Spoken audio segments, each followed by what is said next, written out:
Et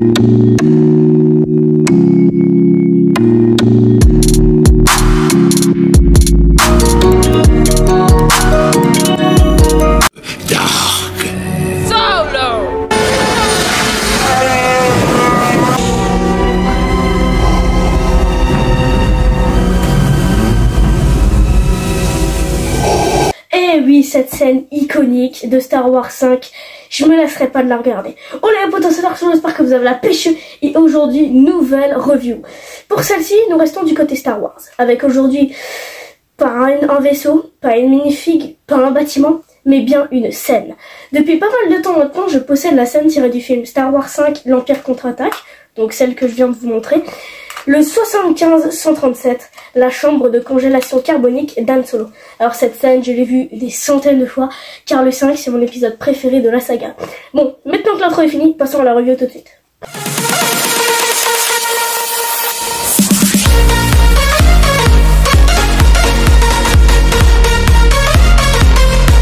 Le 75-137 est sorti le 27 décembre 2015, donc juste après Noël. Donc je comprends pas pourquoi ils l'ont pas fait juste avant, comme ça les adultes auraient pu acheter ce jouet à leurs enfants. Mais bon, je travaille pas chez Lego, je peux pas le savoir. Cette scène, elle contient trois mécanismes, dont un super important.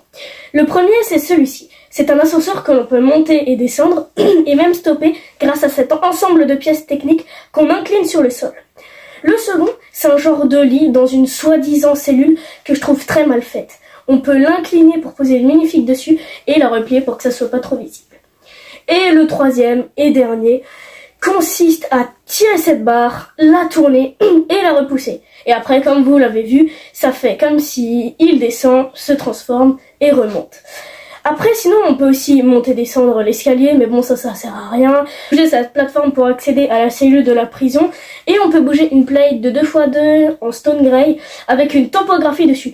Car non, cette pièce n'est pas un sticker, mais bien une topographie. Donc c'est une pièce sérigraphiée. Ça veut dire qu'elle a été fabriquée comme ça, donc avec le dessin dessus. Après, le tableau de contrôle, c'est la seule pièce sérigraphiée de tout le set. Après, sur le mien, il manque un peu de pièces, notamment celle-ci. Au lieu d'être orange, elle doit être comme toutes les autres, à savoir gris clair. Le table de contrôle n'est pas pareil non plus. Après, je pense que j'ai les pièces, mais c'est juste que j'ai clairement la flemme d'aller les chercher dans tous mes sachets qui sont là-bas. Sinon, au niveau réalisme de la scène et du décor, je les trouve super bien. Les couleurs, différents gris, du trans-orange, un peu de noir, bref. Tout ça pour dire que les couleurs sont très bien respectées et très fidèles à la scène.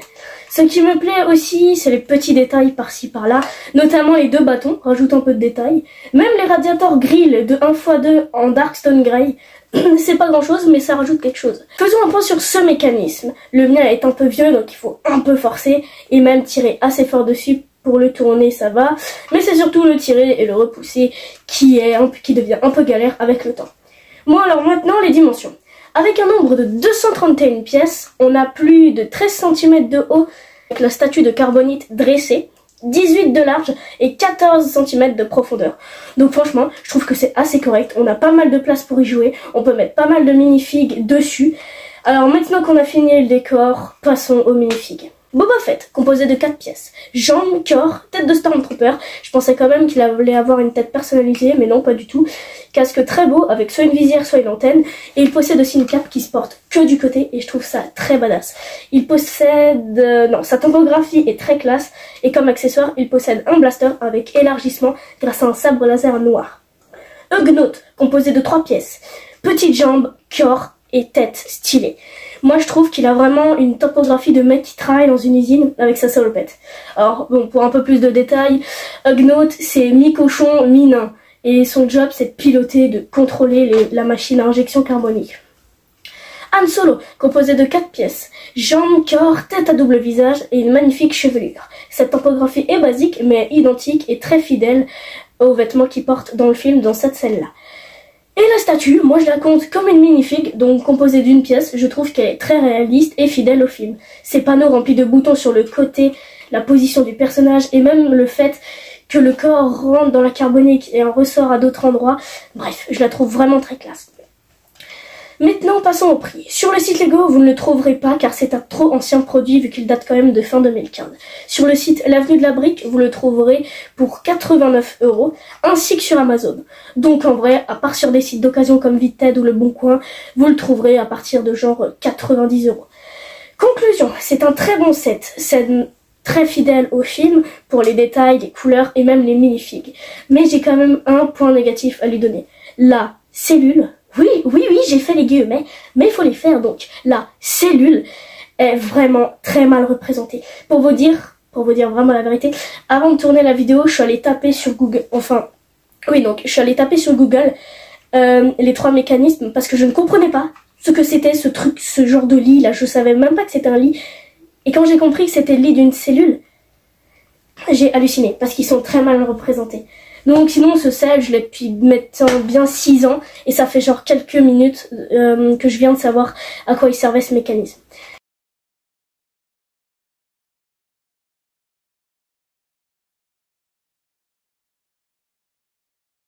Donc cette review touche à sa fin, j'espère que vous l'aurez appréciée. Sachez que je sais qu'elle est pas longue, mais c'est quand même énormément de taf.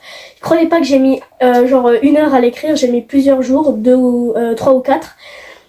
Mais donc voilà, j'espère que vous l'aurez apprécié. Il y en aura une autre qui va arriver sur le TIE Fighter. Donc j'espère que vous l'apprécierez aussi. Donc alors les amis, ça va être tout pour cette vidéo. J'espère que vous l'avez kiffé. Si c'est le cas, n'hésitez pas à liker à gogo. Abonnez-vous si c'est pas déjà fait en activant la cloche de notification, ça me ferait extrêmement plaisir. Et moi je vous dis à la prochaine pour une nouvelle vidéo. Tchuss les boys, yeah.